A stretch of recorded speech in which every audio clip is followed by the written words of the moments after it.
everybody, today I Rehan of grade 6G will be giving you a walkthrough of my science criterion D, which is nothing but to build a sustainable house which efficiently uses renewable forms of energy.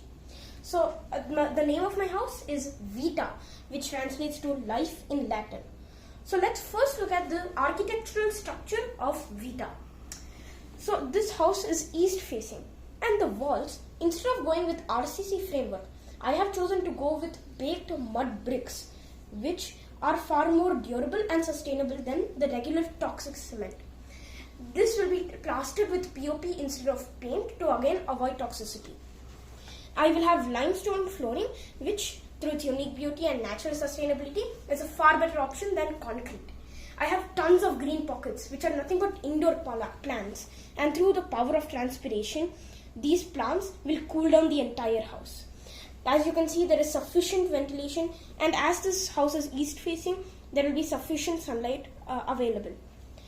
On top, we can see this hydroponic vegetable garden, which is far more efficient than the regular soil grown gardens, as it allows us to harvest more yields than the regular gardens. So we can observe this solar panel on top for electricity generation, and right beneath that is a rainwater collection unit. So this water will go to two places. And the first place is to this storage tank, wherein the water will be filtered and then be used to cater to the household water supply. We can see this hydroelectricity generation unit. So this water wheel needs to be rotated in this direction to generate electricity.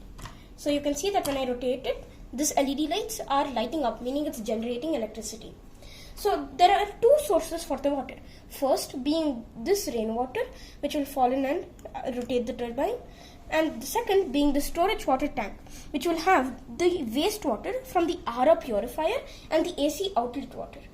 Once all of this goes through the turbine and creates hydroelectricity, it will be stored in this tank when it's transported to the storage tank and then sent for plant irrigation. Right next to the system, we have our EV charging dock, which uses the power of solar panels to charge the electric vehicles. Moving on to our windmill electricity generation unit.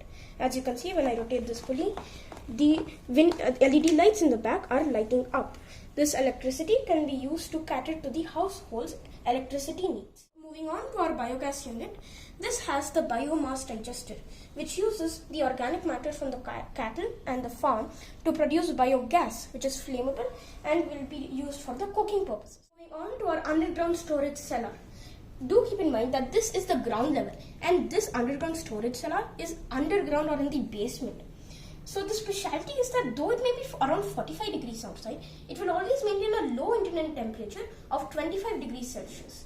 And since there is no light penetrating through the walls, there will be no further food oxidation, meaning that my food staples will be fresh for months to come. In a nutshell, my green home, the Vita, uses three main energy generation units, that being the solar panels, the hydroelectricity generation unit, and the windmill.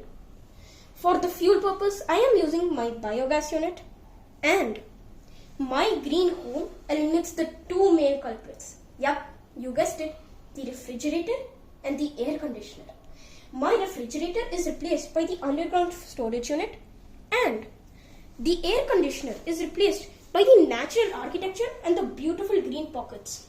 So I hope you all enjoyed this walkthrough of my green home, the Vita, which is the epitome of life and sustainability. Thank you.